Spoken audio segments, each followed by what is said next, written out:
গল্পে মনের কথায় তোমাকে স্বাগত। স্বনামধন্য লেখিকা সুচিত্রা ভট্টাচার্যের লেখা বাংলা একটা ছোট গল্প আজকে পাঠ করে শোনাব। গল্পের নাম ৬৯ আর ৬৩।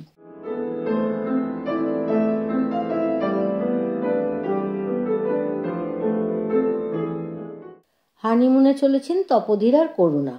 ট্রেন ছাড়তে এখনো মিনিট 10 বাকি। শেষবারের মতো মালগুলো গুনে নিচ্ছেন তপোধীর। সুটকেস 1, প্লাস্টিকের থলি 2, বালতি ব্যাগ 1, হাউস ব্যাগ 1, কাঁধঝোলা bag 1, tiffin carrier 1, water bottle 1। ওহো, ছোট বেডিংটাও তো আছে ট্রেনের জন্য। মোট তবে হলো গিয়ে 9। সঙ্গের গন্ধমাদনটিকে ধরলে অবশ্য হয় 10। হাঁটতে চলতে দিশা পায় না, ধপাধপ যেখানে সেখানে বসে পড়ে। কোথাও একবার দাঁড়িয়ে পড়লে নড়ায় কার সাধ্যি। এমন মেয়ে মানুষ গন্ধমাদন ছাড়া আর কি। জানলার ধারে কেমন ঘরটি হয়ে বসে পড়েছে দেখো। সাংসারিক নির্দেশ দেওয়া চলছে পুত্রবধূকে। তপোধীর অধৈর্যভাবে বললেন, পাটা একটু তোলো তো, সুটকেসটা ভেতরে ঠেলি। এক গাল জর্দা পান মুখে অবহেলা ভরে তাকালেন করুণা। তাড়া করো না তো, সব হবে, রন্টু সব ঠিক করে দেবে। আমার তাড়া আছে, পা সরাও। আহ, চুপ করে একটু বসো তো, কাজের কথা সেরে নিতে দাও। কাজের কথা না গুষ্টির পিণ্ডি? তপোধীর উবু হয়ে বসে পড়লেন। ঠেলে ঠেলে বালতি ব্যাগ ঢোকাচ্ছেন বাড়তের নিচে। 7 দিনের জন্য বেড়াতে যাওয়া, তার জন্য মালও কিছু নিয়েছেন বটে করুণা। নিয়েই দায় শেষ। এখন মাল সামলাবে এই বুড়ো চাকর। তপোধীর প্রায় হামাগুড়ি দিয়ে এবার টানলেন সুটকেসটাকে। সঙ্গে সঙ্গে ছুটে এসেছে রন্টু। ওটা ওখানে থাক বাবা, মা পা রাখবে। তারপর রাতে কেউ নিয়ে নেমে গেলে কি হবে? তোমার মার ঘুম ভাঙবে?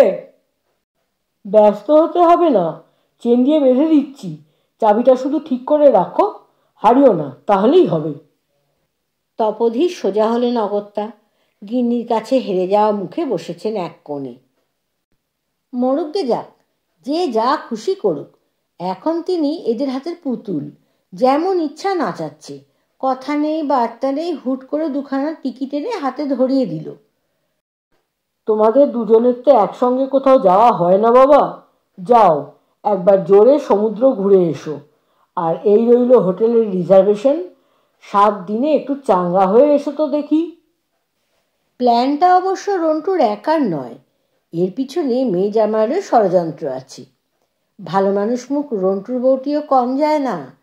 আর এই যে রিন্টির মেয়ে বাবলি প্ল্যাটফর্মে দাঁড়িয়ে চুকুর চুকুর করে কোল্ড ড্রিঙ্কস খাচ্ছে, সে বেটিরও সেদিন কি উল্লাস! ইহ, কি থ্রিলিং! দাদু দিদা হানিমুনে যাচ্ছে। ভূভারতে কেউ শুনেছে বাবা মার বিবাহবার্ষিকীর দিন এইসব মতলব ভাজে ছেলেমেয়েরা?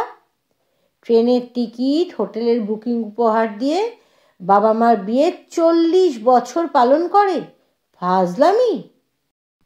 কামরার জানলায় অরুণাংশ, জামাই, ছেলেরই সমবয়সী, ইঞ্জিনিয়ারিংয়ের ক্লাসমেট ছিল, তখনই রিন্টিকে বেঁধেছে। হাই পাওয়ারের চশমার আড়ালে ছোকরা চোখ হাসছে ফিক ফিক। বাবা, চা খাবেন? তপোধীরের তেমন কোনো নেশা নেই, তবু চায়ের নাম শুনলেই জিভ যেন একটু শুলিয়ে ওঠে। লিকার চা হবে? রন্টুর বউ ফুট কাটল। এখানে লিকার চা কোথায় পাবেন বাবা? থাক তাহলে, দুধ চা আমার। তোমার শাশুড়িকে দাও বরং। আমি প্ল্যাটফর্মে দাঁড়িয়েই খেয়ে নিয়েছি, নেশার জিনিস বলে কথা। সন্তর্পণে পিক ফেললেন করুণা। ট্রেন ছাড়লে একটু কফি খাবো। ধন্যী মেয়ে মানুষ, কত যে নেশা! চা, কফি, পান, জর্দা, মৌরি, সুপারি, জোয়ান। দাঁত মাজার সময় আবার গুড়াখু চাই। সুযোগ পেলে বোধ হয় বিড়ি সিগারেট টসিটাও ধরে ফেলতেন। সিগন্যাল হয়ে গেছে। বইয়ের ইশারায় রন্টু নেমে গেল কামরা থেকে। সামনের স্টল থেকে ম্যাগাজিন হাতে দৌড়ে এলো রিন্টি। তপোধীরের হাতে পৌঁছানোর আগে করুণা খপ করে নিয়ে নিলেন পত্রিকাটা। এক গাল হাসিতে মুখ ভরে গেল। ও মা, এই যে দেখি শচীনের ছবি। তপোধী সরু চোখে তাকালেন। তুমি আবার শচীনকে কবে থেকে চিনলে? আমি সবাইকে চিনি, শচীন, আজার, মঙ্গিয়া, ত্রিনাথ, তারপর আমাদের ওই ছেলেটা সৌরভ গো। আহা, কি মিষ্টি মুখখানা। এই করেই তো দেশের ক্রিকেটটা ডুবলো। যত মূর্খের দল এখন খেলার সমাজদার হয়েছে। তপোধীর ভেঙচে উঠলেন। আহা, কি মিষ্টি মুখখানা। এই, মূর্খ মূর্খ করবে না তো। মেয়েরা কি খেলা বোঝে না? গালি, third man, mid on, mid of সব নাম আমি জানি। এই তো সেদিন রাহুল স্লিপে কি সুন্দর একটা ক্যাচ ধরল। থাক, নাতি নাতনির মুখের ঝাল খেয়ে আর বিদ্যে ফলাতে হবে না। ট্রেন দুলে উঠল। রিন্টি জানলা দিয়ে হাত গলিয়ে ছুঁল মাকে। সাবধানে যেও, দুজনে যেন সারাক্ষণ লড়াই করো না। আমাকে বলছিস কেন? তোর বাবাকে বলে দে। বাবা, তুমি কিন্তু একদম মাথা গরম করবে না। তপোধীর জবাব দিলেন না। প্ল্যাটফর্ম সরে যাচ্ছে ধীরে ধীরে, সরে যাচ্ছে কোলাহল, সরে যাচ্ছে ছেলে, পুত্রবধূ, জামাই, নাতনি, হাত নাড়ছে। রন্টুর গলা উঠে এলো। কেসটা বোধহয় খারাপ হয়ে গেল রে। পুরীর সি বিচে না দুটো লাশ পড়ে থাকে, স্কন্ধ কাটা। তপোধীর গুম হয়ে গেলেন। সবই যখন জানা, তখন জোর করে পাঠানোর কী দরকার ছিল?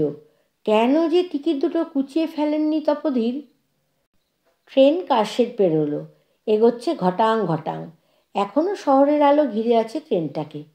তপোধীরের কূপের মাঝবয়সী লোকটি লুঙ্গি তোয়ালে কাঁধে ফেলে বাথরুমের দিকে এগোলো।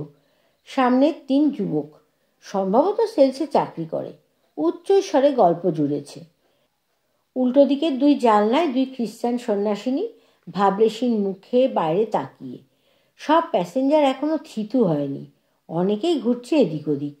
পাশের কূপে 2 বাচ্চা কাঁও কাঁও করে ঝগড়া করছে। যে দঙ্গলটা একটু আগেও এই জায়গায় বোঝাই করে রেখেছিল, বোধহয় তাদেরই কেউ। অসহ্য। করুণা হাতের ম্যাগাজিন তপোধীরের কোলে ফেলে দিলেন। ছোট্ট একটা হাই তুলে বললেন, সকালে কটায় আমরা পৌঁছাবো গো? আমি ট্রেনের টাইম টেবিল নই, বলতে পারবো না। সে তো জানি, তুমি হলে গিয়ে খাওয়ার টাইম টেবিল। 7:30টায় এই চাই, 9টায় এই চাই, 12:15টায় এই চাই। দাও কেন? না দিলেই পারো। ওখানে গিয়ে দেব না। তোমার ওই 4:45 মুসাম্বি, 5:15টায় ছানা, ওসব তুমি নিজে জোগাড় করবে। ভয় দেখাচ্ছ? না, বলে দিচ্ছি, বেড়াতে গিয়ে আমাকে দিয়ে খিদমত খাটাবে, ওটি হবে না। তাহলে কি করবে সারাদিন? ভোস ভোস করে নাক ডাকিয়ে ঘুমোবে? মোটেই না। ঘুরবো, ফিরবো, সকাল বিকেল প্রাণ ভোর জগন্নাথ দেবকে দর্শন করব। ছেলে মেয়েদের দয়ায় সুযোগটা যখন এসেই গেল। একেই বলে নেমক হারাম। বিয়ের সময় ক টাকাই বা মাইনে ছিল তপোধীরের, যে বছর বছর বউকে নিয়ে বেড়াতে বেরোবেন? করতেন তো কলেজের মাস্টারি, সাকুল্যে পেতেন 150 টাকা। নুন আনতে পান্তা ফুরিয়ে যেত। তারপর যখন মাইনে টাইনে বাড়ল, তখন ছেলে মেয়ের পড়াশোনা নিয়ে হিমশিম দশা। তার মধ্যেও কি বউ ছেলে মেয়েকে নিয়ে বেরোননি 2-4 বার? এই পুরীতেই তো গিয়েছিলেন বছর 20 আগে। কপাল খারাপ, পৌঁছেই রিন্টির ধুম জ্বর। কোথাও বেরোনো হলো না, সমুদ্রে নামা হলো না, শুধু হোটেল আর ডাক্তারখানা। তাও মেয়ের জ্বর কমার পর একদিন সবাইকে নিয়ে কন্ডাক্টের ট্যুরে বেরিয়েছিলেন তপোধীর। কোনারক, ভুবনেশ্বর, উদয়গিরি, খণ্ডগিরি, নন্দনকানন। ফেরার দিন সকালে জগন্নাথ মন্দিরে পুজো দেওয়াও হয়েছিল করুণার। সেসব কথা কি করুণা ভুলে গেছেন? তপোধীরের ঈষৎ অভিমান হলো। হ্যাঁ, ছেলে মেয়েই তো তোমার ঘোরাচ্ছে জীবন ভোর। ঘোরাচ্ছেই তো। মেয়ে জামাই নিয়ে গেল বলে তবু কেদার বদ্রীর দর্শন হলো। ছেলের কল্যাণে তিরুপতি কন্যাকুমারিকা। তার আগে জীবনভর তো তুমি ঘরেই বন্দি থেকেছ। ছিলামই তো। ধর্মের মধ্যে কমও একবার পুরী, একবার দার্জিলিং আর একবার সিমলা। তারপর থেকে তো শুধু ঘাটশিলা আর শিমুলতলা, শিমুলতলা আর ঘাটশিলা। তুমি একটি 1 নম্বরের মিথ্যেবাদী। রিটায়ারমেন্টের আগে এই পুরী যাওয়ার জন্য তোমাকে 2বার সেধেছিলাম আমি। টুয়াইস, মনে পড়ে? হবে হয়তো। করুণা অবলীলায় একটিপ জর্দা ছুড়লেন মুখে। আমার শুধু মনে পড়ে তোমার সঙ্গে একবার জগন্নাথ মন্দিরে গিয়ে আমার খুব শিক্ষা হয়েছিল। গরুর মতন হেঁট হেঁট করতে করতে মন্দিরে ঢোকালে আর পাঁচন বাড়ি দিতে দিতে বার করলে। সে তো ফেরার ট্রেনের তাড়া ছিল বলে। ট্রেন কিন্তু ছিল সন্ধেবেলা। তপোধীর অপ্রতিভ মুখে হাসলেন একটু। সে কথাও এখনো মনে পুষে রেখেছ? করুণার গাল ফুলল। আমার সব মনে থাকে, কিচ্ছু ভুলি না। তপোধীর চুপ মেরে গেলেন। আর চোখে একবার সহযাত্রীদের দেখলেন, একবার স্ত্রীকে। ওই গোলগাল ফর্সা মুখ, পুতুল পুতুল চোখের মহিলাটিকে 40 বছরেও ঠিক চেনা গেল না। কত দরকারি কথা অনায়াসে ভুলে যায়, অথচ 20 বছর আগে তুচ্ছ স্মৃতিও যত্ন করে সাজিয়ে রাখে মনে। কেন যে এমন হয়? শহরতলি পার হয়ে ট্রেনের গতি বেড়েছে। দুদিকে এখন জমজমাট অন্ধকার, মাঝে অস্পষ্ট আলোর ফুটকি। মাঝবয়সী লোকটি লুঙ্গি শোভিত উঠে পড়েছে উপরের বাড়তে। এখন শোয়ার তোড়জোড় করছে। 2 সন্ন্যাসিনীও শোয়ার সিট জোড়া লাগিয়ে নিয়েছে, মুখোমুখি বসে কথা বলছে। 3 যুবকের একজন তপধারীদের পাশে এসে বসল। হাঁটুতে ব্রিফকেস রেখে 3 সঙ্গী তোড়জোড় করছে তাস খেলার। তপোধীর একটু সরে এলেন করুণার দিকে। শেষ ফাগুনের বাতাস হু হু করে ঢুকছে জানলা দিয়ে। ঠান্ডা হাওয়া, তবে কামড় নেই, ভারী নরম, মিঠে। কফিওয়ালা এসে গেল। হেঁকে হেঁকে কানের পোকা নাড়িয়ে দিচ্ছে। তপোধীর গলাতে চাইলেন করুণাকে। কফি খাবে না? করুণার চোখ জানলার বাইরে ঘুরলেন। গুম গুম স্বরে বললেন, থাক। থাকবে কেন? খাও না। বলেই কফিওয়ালার দিকে অর্ডার ছুড়লেন তপোধীর। 2টো কফি দাও দেখি, একটাতে দুধ একটু কম। দুধ তো আমাদের মেশানোই থাকে দাদু। ঠিক আছে, তবে তাই দাও। তুমি এখন কফি খাবে নাকি? করুণার ভুরু কপালে জড়ো। তোমার না কফি খেলে রাত্রে ঘুম হয় না? একদিন কিচ্ছু হবে না। না, এরপর সকাল থেকেই তো বুক জ্বালা, অম্বল এসব শুরু হবে। সকালের ভাবনা সকালে। কাগজের গ্লাস করুণার দিকে এগিয়ে দিলেন তপোধীর। নিজেরটাও নিলেন। চুমুক দিচ্ছেন। একটু ঝুঁকলেন স্ত্রীর দিকে। যুবকদের কান বাঁচিয়ে নিচু গলায় বললেন, একটা রাত না হয় নাই ঘুমালাম। হঠাৎ এমন বদ খেয়াল? আমাদের তো আগে হানিমুন হয়নি। ছেলেমেয়েরা যখন পাঠালোই তখন নয় আজ রাত্রির থেকেই। ন্যাকামো। সকালবেলা যদি বলো ঘুম হয়নি বলে পেটে গ্যাস হয়েছে, তখন কিন্তু আমি তোমার ধুরধুরি নেড়ে দেব। কফির গ্লাস বাইরে হাওয়ায় ছুড়ে দিলেন তপোধীর। 2 হাতের বুড়ো আঙ্গুল দেখালেন স্ত্রীকে। আমার কাজ কলা হবে। গিয়েই একটা এমন সমুদ্রে স্নান করব, শরীরটা তর হয়ে যাবে। সে কি, তুমি সমুদ্রে নামবে নাকি? তাহলে আর পুরী যাওয়া কিসের জন্য? কেন, তুমি নামবে না?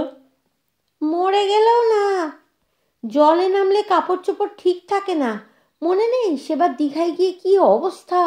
বাবলি হেসে লুটোপুটি খাচ্ছিল। ও, এই কথা।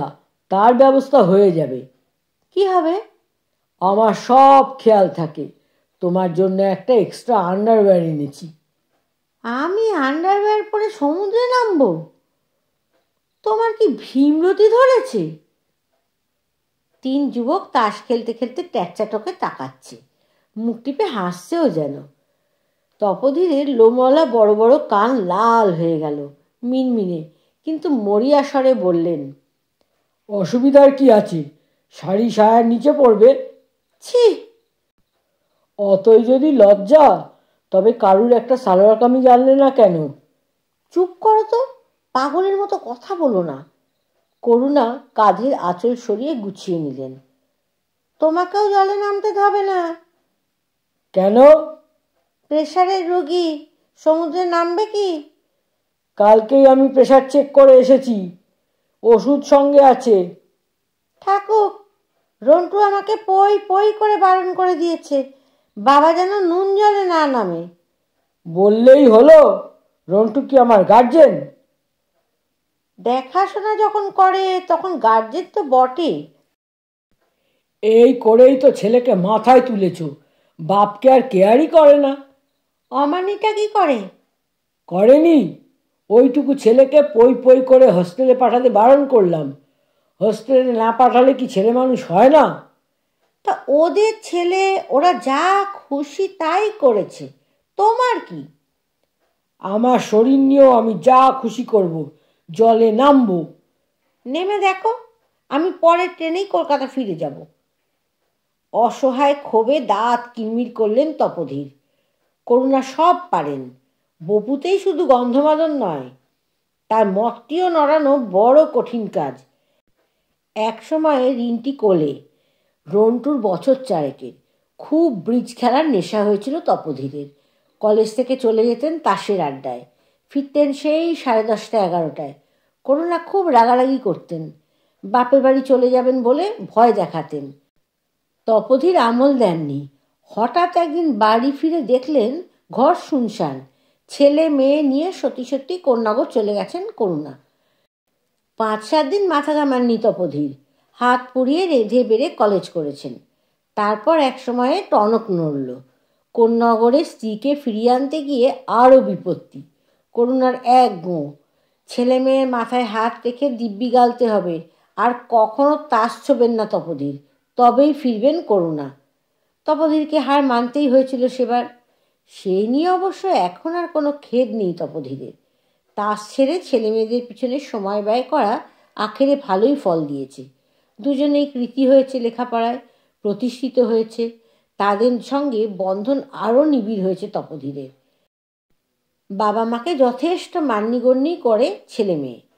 তবে এই মুহূর্তে সে কথা স্মরণে আনতে রাজি নন তপোধীর। গাল ফুলিয়ে বসে আছেন। প্রচণ্ড গতিতে একটা ছোট্ট ব্রিজ টপকে গেল ট্রেন। জানলার দিকে তাকালেন না তপোধীর। করুণা হাঁটু চেপে উঠে দাঁড়ালেন, বাথরুমে যাচ্ছেন। দুই সন্ন্যাসিনীর মাঝে কোত্থেকে এসে বসতে এক দাড়িওয়ালা সাধু, ঝালমুড়ি খাচ্ছে তাড়িয়ে তাড়িয়ে। তিতিকে কাছে আসতে দেখে শুট করে উঠে দাঁড়ালো, গেরুয়া সামলে কেটে পড়ছে দরজার দিকে। 3 যুবক ডুবে আছে রামিতে, কাগজে হিসেব লিখছে বারবার। খেলার পত্রিকাটা উল্টালেন তপোধীর অসংলগ্নভাবে। 2-4টে পাতা দেখে আবার রেখে দিলেন ম্যাগাজিনটা। করুণা ফিরে এসে বললেন, ম্যাগো, বাথরুম কি নোংরা। তপোধীর উত্তর দিলেন না। করুণা মুখ টিপে হাসলেন। রাগ করো কেন? আমি যা বলি ভালোর জন্যই বলি। তপোধীরের কথা বলার ইচ্ছা হলো না। করুণা এক দৃষ্টে দেখছেন স্বামীকে। ঠিক আছে বাবা, নেমো সমুদ্রে, বেশিক্ষণ থেকো না। আর তুমি? তপোধীরের ঘাড় শক্ত। গিয়ে দেখা যাবে খন। করুণার হাসি ছড়িয়ে গেল। এবার টিফিন ক্যারি একটা পেরে দাও দেখি, 9টা বাজে, খাওয়াটা আগে সেরে নাও। তপোধীরের রাগ নিভে এলো। নিঃশব্দে উঠে 4 কৌটোখানা নামালেন। মেনু কি? তোমার জন্য মালাই চমচম আছে, নরম পাকের সন্দেশ, তোমার মেয়ে এনেছিল। বৌমা দুপুরে আলুর দম বানাচ্ছিল না? গন্ধ পাচ্ছিলাম। আছে গো আছে, তোমার আলুর দমও আছে, 2 পিস মাছ ভাজাও। তুমি মাছ ভাজা ভালোবাসো, ও দুটো তুমিই খাও। আমাকে খালি লুচি আলুর দম দিলেই হবে। লুচি কোথায় পাবো? পাবো মানে? রিন্টি আর বৌমা যে তখন লুচি ভাজছিল।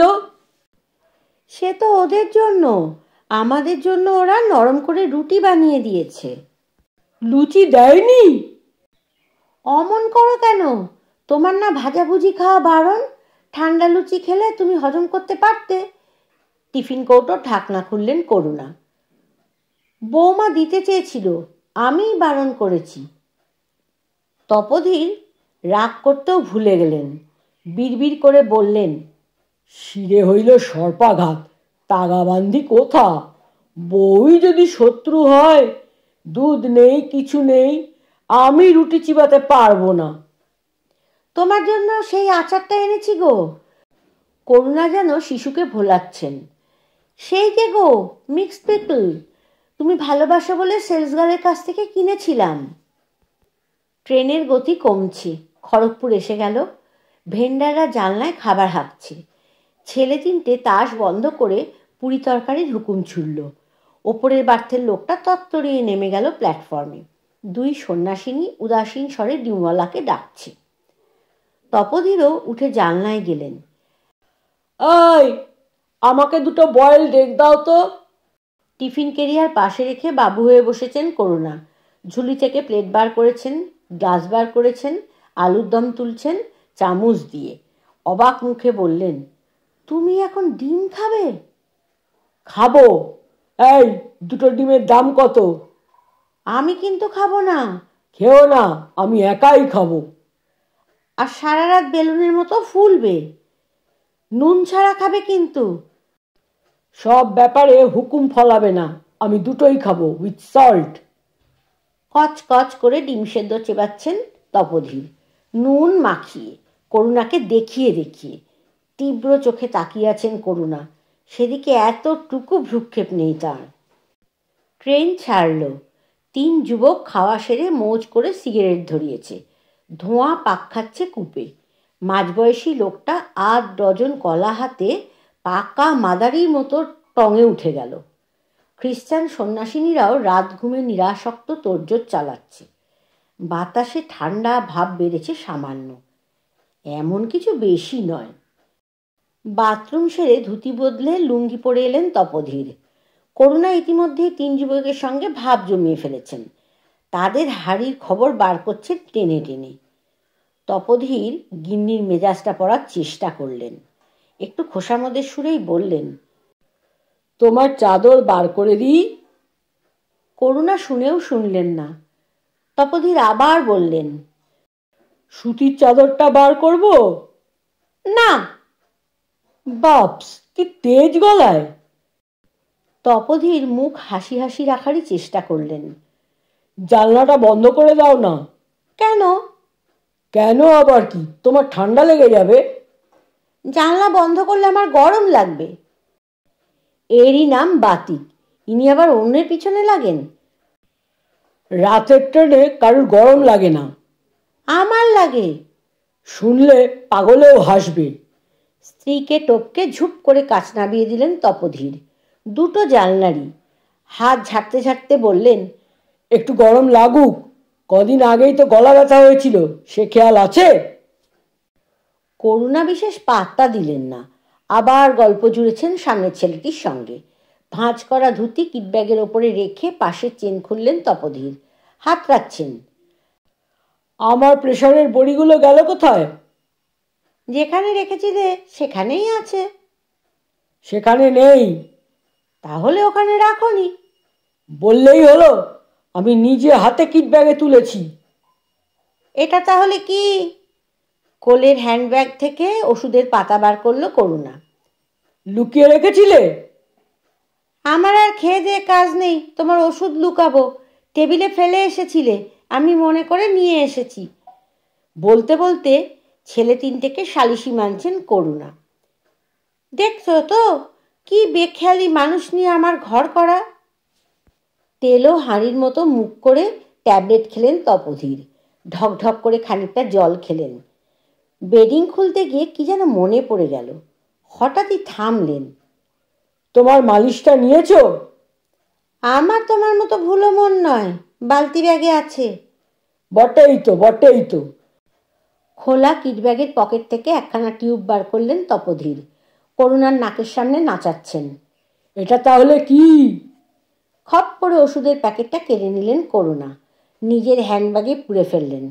ও, এটা তোমার কাজ, তাই আমি বেরোনোর সময় খুঁজে পাচ্ছিলাম না। আমার কাজ নয়, তোমারই বেআক্কেলেপনা। কেউ যদি সরিয়ে রাখে কি করব? সরাইনি, মনে করে সঙ্গে নিয়েছি। বলেই তিনটে ছেলের দিকে ফিরলেন তপোধীর। দেখো দেখো কি চিজ নিয়ে ঘর করি আমি। মজা পেয়ে হাসছে তিন যুবক। হাসতে হাসতেই টপাটপ মাঝের ভাত নাবিয়ে ফেলল। ফুঁ দিয়ে বালিশ ফোলাচ্ছে, পেশাদারি ভঙ্গিতে আয়োজন করছে শোয়ার। 5 মিনিটের মধ্যে ডান কাত ফিরে ঘুমিয়ে পড়ল তিনজন। তপোধীর বসে বসে হাই তুলছেন। এবার তো আমাদেরও শুতে হয়। সারা রাত জাগবে বলেছিলে না? ঘুম পাচ্ছে যে। তবে শোও, দাঁড়াও বিছানা করে দিই। এখানে কেন? আমি মাঝের বাড়তে যাচ্ছি। হুম, ওটা এখন নামাবে না। কেন? কারণ আমি ঘুমোবো না, তাই। ওটা নামালে আমার বসতে অসুবিধা হবে। তপোধীর কথা বাড়ালেন না, বাধ্য ছেলের মতো নিচের বাড়তেই শুয়ে পড়লেন, করুণাকে আলগা ছুঁয়ে। তপোধীরের মাথার কাছে গুটিসুটি মেরে বসে আছেন করুণা। আনমনা চোখে দেখছেন পৃথিবীটাকে বন্ধ কাচের এপার থেকে। রাত নিঝুম হয়ে এলো। কামরায় জেগে আছে নীলচে রাতবাতিরা, জেগে আছেন করুণা। স্বপ্ন স্বপ্ন বাতাস খেলে বেড়াচ্ছে এ কূপে সে কূপে। আধার ছিঁড়ে ছুটছে রেলগাড়ি, ঝমঝম ঝমঝম। থামছে ছুটছে, থামছে ছুটছে। পার হচ্ছে নদী, পার হচ্ছে প্রান্তর, পার হচ্ছে একটার পর একটা সেতু। গভীর রাতে তপোধীরের ঘুম ভেঙে গেল। করুণা ঠেলছেন জোরে জোরে। এই শুনছো? ও বাপ, কি ঘুম রে! কামরা যে একেবারে মাত করে দিলে। পাশ ফিরে শো। ঘুম চটকে গেল। চোখ বড় করে উঠে বসলেন তপোধীর। চিল্লাচ্ছ কেন? হলোটা কি? সিংহের মতো নাক ডাকাচ্ছ কেন? তাতে তোমার কি? আমার ঘুম আসছে না। ট্রেনে আমার ঘুম আসবে না। শুলেই আসতো। বললাম উপরে উঠে যাচ্ছি। না, উপরে উঠলে তোমাকে আর ঠেলা যাবে না। অভ্যেস তো জানি, না ডাকলে তোমার গর্জন থামে না। সঙ্গে একটা পাখা আনলে পারতে, ডাঁটি দিয়ে খোঁচাতে মনের সুখে। তাই উচিত ছিল। কি লোকের সঙ্গে না বেড়াতে বেরিয়েছি, কুম্ভকর্ণ একটা। করুণার গলা যেন কাঁপল একটু। তপোধীর অপাঙ্গে তাকালেন। হঠাৎ কোত্থেকে এক ঝলক বাতাস এসে ঝামটা মারে 69 বছরের মনটায়। বাতাস এত বেশি দূরের যে চিনেও চিনতে পারলেন না তপোধীর। এবার একটা নদী পার হচ্ছে রাতের গাড়ি, ধীরে, অতি ধীরে। বৈতরণী নদী। এ নদী পার হলে নাকি এপারের টান কমে যায়। তপোধীর চুপটি করে বসে আছেন। করুণাও নীরব। বয়ে যাচ্ছে মৌন মুহূর্ত। একসময় তপোধীর ফ্যাসফ্যাসে গলায় বললেন, ওয়াটার বটলটা দাও তো। করুণা জানলার কাছে মুখ ঘুরিয়ে নিলেন। নিজে উঠে নাও। মুহূর্ত মিলিয়ে গেল। তপোধীর অসহিষ্ণু হলেন, নিয়ম মতোই। তোমার সামনে ঝুলছে বলেই বলা। থাক, তেষ্টায় গলা শুকিয়ে না হয় মরেই যাব। কি কথা ছিরি! হাত বাড়িয়ে জলের বোতল পারলেন করুণা। সবটা শেষ করো না, আমিও খাবো। এক ঢোক খেয়েই প্লাস্টিকের বোতল এগিয়ে দিলেন তপোধীর। খাও, নিজে আগে প্রাণ ভরে খাও। মেজাজে একেবারে চাঁদি ফাটে দেখি। উত্তরে কিছু একটা বললেন তপোধীর। তার উত্তরে করুণা, তার উত্তরে তপোধীর। চলছে কলহ, চলছে। বিনবিন ঝগড়া বন্ধ কাজ ফুঁড়ে চলে গেল বাইরে, নাচতে নাচতে দুলতে দুলতে। রাত এখন বড় মায়াময়। চাঁদের বুড়ি রুপোলি সুতো কেটে চলেছে চরকায়। সেই সুতোয় বোনা মসলিন এখন ভাসছে চরাচরে। রুপোলি সব মেখে ছুটছে অলৌকিক গাছপালা, ছুটছে মাঠ, ছুটছে নদী, ছুটছে বালির চর। বৃদ্ধ পৃথিবী ছুটছে সমুদ্রের পানে, জ্যোৎস্না মেখে, জ্যোৎস্না হয়ে। সেই জ্যোৎস্নায় একাকার হয়ে গেল কলহরাজি। জ্যোৎস্না চলেছে সমুদ্রের পানে, বড় বাংময় জ্যোৎস্না। হানিমুনে চলেছেন 69 আর 63, তপোধীর আর করুণা।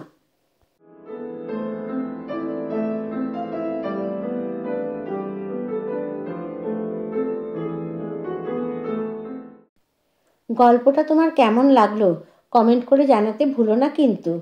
ভালো থেকো, সুস্থ থেকো।